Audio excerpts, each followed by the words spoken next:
always know where I'm headed, but I always find a way to keep going. Roll with me.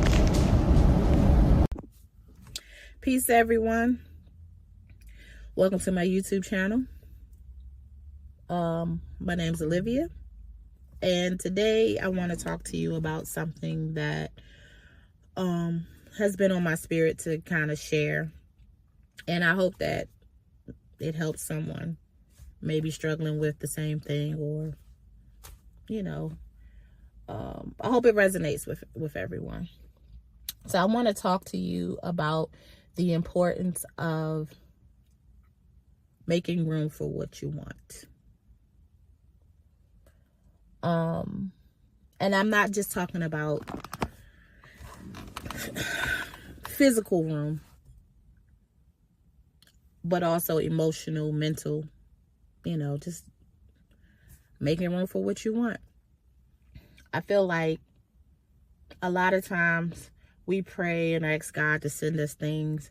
We are hoping to manifest things, and we put stuff on our vision board and think that because we put it there, because we want it, it's supposed to just happen. But things don't just happen if you don't make room for it, right? So I can only use myself as an example, right? I remember maybe back in January reaching a point where I was like overwhelmed, depressed, frustrated, and really not clear on what was bothering me, what I wanted, what I needed. I was just done. Like, I'm about to quit this job.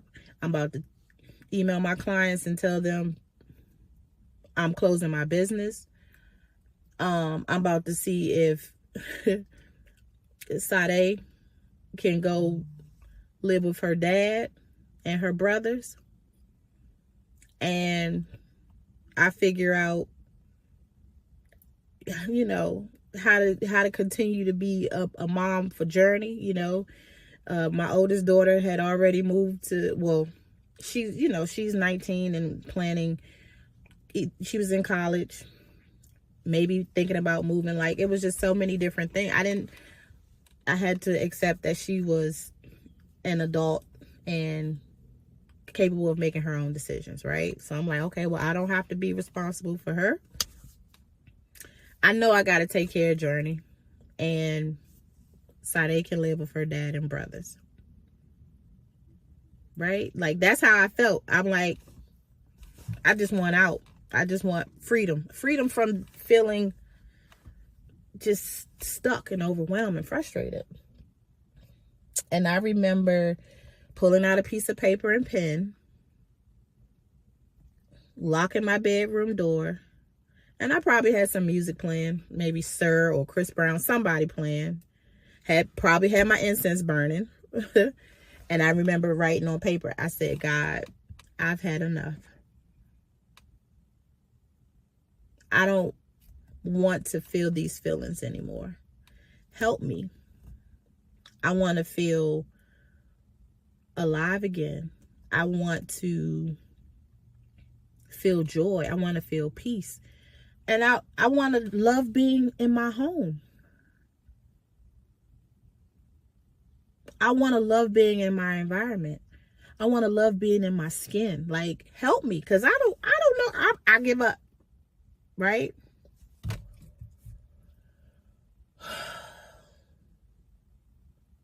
And I didn't know the how. I didn't want to know the how. I'm like, God, I give this to you. Lead me, guide me, and eliminate anything I don't need. So from that point on, God didn't just say, oh, here's some joy, here's some peace,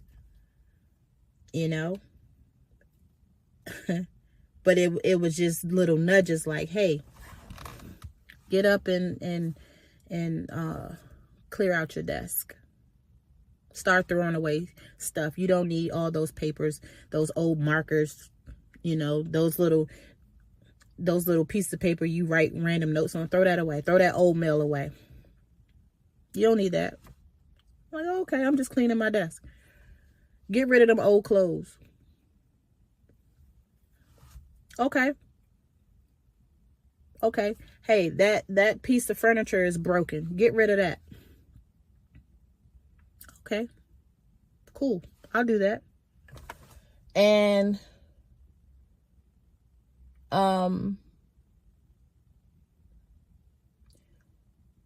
there were days when I was instructed to take a day off work. Take a day. Don't work today. Okay. And those were the days I would spend all day just getting rid of old clothes, Journey's old clothes that was too small, Sade's old stuff, you know, just getting rid of stuff.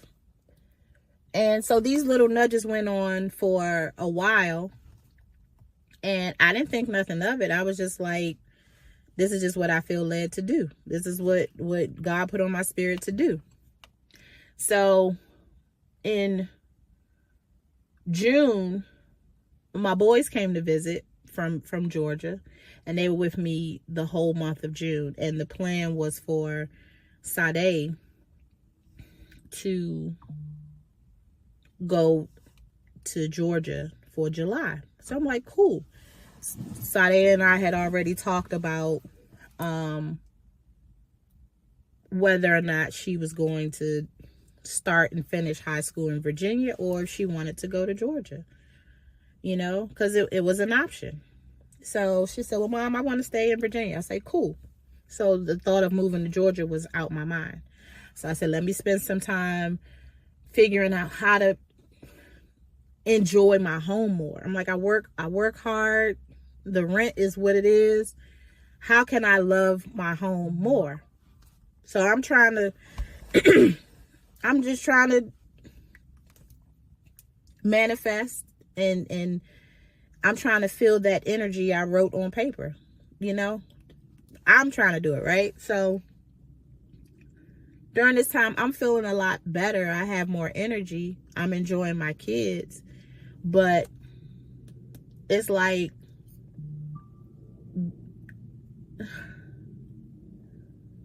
God had to force my hand. And when God forced my hand, it was that's when things got really scary, right? Let me explain. So in April, Kimani had went to Georgia to visit her best friend, and decided she wanted to move to Georgia. So she went, got a job, called me and said, hey, Mom, I got a job. I start working, but I need my stuff from home and I need my cat. I said, okay, come home and come home, fly home. I will drive you and whatever fits in the car and the cat to Georgia, and that, you know, that's all I got. She said, cool. So we did that. Cool. Okay. So my daughter's now in Georgia. My boys are now in Georgia with, you know, their dad and stepmom. So that's 3 of my 5 in Georgia. And I'm like, cool. I can, you know, we can work out this whole co-parenting visiting schedule. Kimani's grown, you know, cool. It's just me, Sade, Journey. You know, like as a mother, my focus was on making sure that Sade gets through high school. Journey was starting kindergarten. It's like, okay, I'm responsible for these 2, and I have to figure out how to be a mom to my other 3. Well, July came around, and Sade decided, well, she went to Georgia. You know, I met up with her dad to get the boys home and let her stay, whatever. And maybe about a week later, she texted me and said, Mom, I don't want to come back. I want to stay. And I'm like, in Georgia? Okay. And I knew in my heart that I was not about to have 4 of my babies in Georgia and I'm in Virginia. I knew that. But it was one of the hardest decisions I had to make.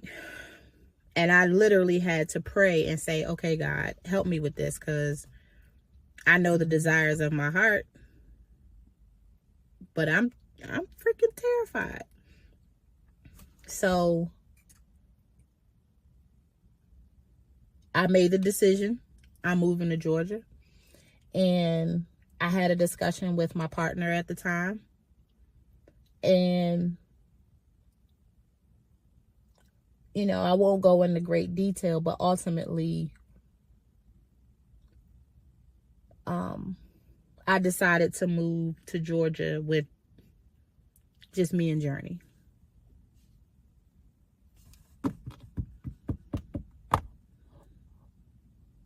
And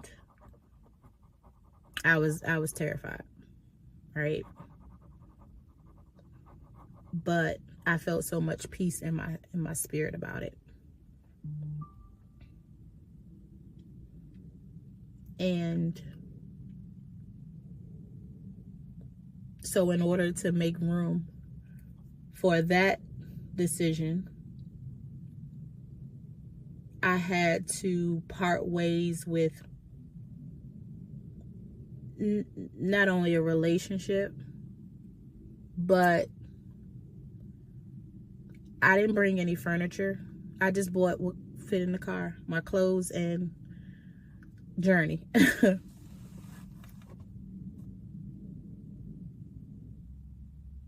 I even applied for an apartment that I hadn't seen.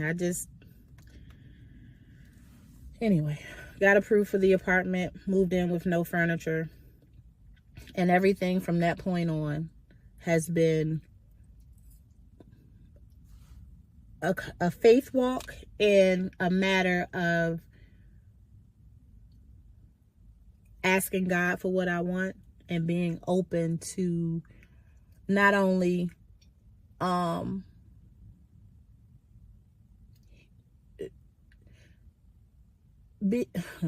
being open to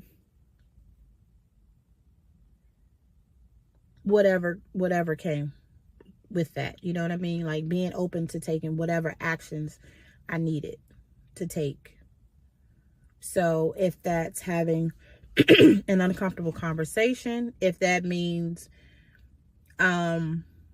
sleeping on an air mattress until I could afford to get beds, I had to get clear, talk to God about it, and be obedient.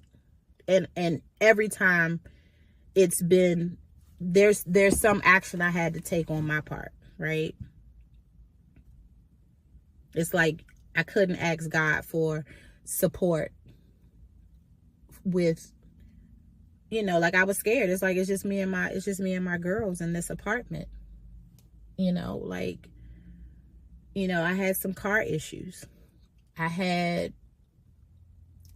some rough moments where it was like, okay, God, I feel lonely. I feel afraid. I feel frustrated. I feel unsupported. I feel like I don't have any support. And God sent plenty of reminders that I do, even in the form of like my sister calling me and saying, hey, I want to get the girls this weekend. It's like, you want to? Okay. So having a weekend free to just do whatever, you know, being able to find places, like just being in an area I haven't lived in before, but finding beautiful places, being, you know, finding the joy and peace in the little things and the colors of the trees. Like, yeah. So in conclusion, If there's something in your life that you've been asking for, you've been asking God for, you got on your vision board, while you have the time, step back and take some inventory and ask yourself if you've made room for what it is you're asking for. So if you're asking for a new couch for your place, do you have space for it in your home? If there's an old couch in the way, you might want to consider just calling Goodwill or a furniture removal company to come move that couch. Clean that space real good. Measure it. Make some room for that new couch. You're asking God for a healthy, happy relationship. Check in with yourself. Are you healthy and happy? Do you know what it means to be healthy and happy? Do you have some internal stuff you need to work on? You need some therapy? Like, focus on making sure you have room for what it is you're asking for. You want a relationship. You want to start dating. You want partnership. You want marriage. But you work 7 days a week, 365 days a year, and you only take off for Black Friday. Do you really have time to invest in another person? You know, start making room now. Adjust that schedule. You know what I'm saying? Make time. You know, like, figure out how it feels to go out on a date on a Saturday. Take yourself out on a date on a Saturday. Make some room in your schedule to do these things for yourself.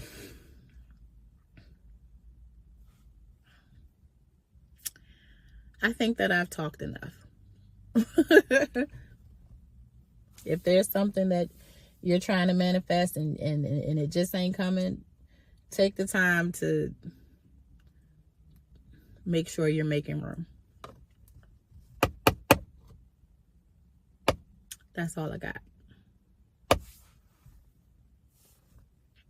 As always, if you have any comments, concerns, questions, feedback, drop it in the comments below.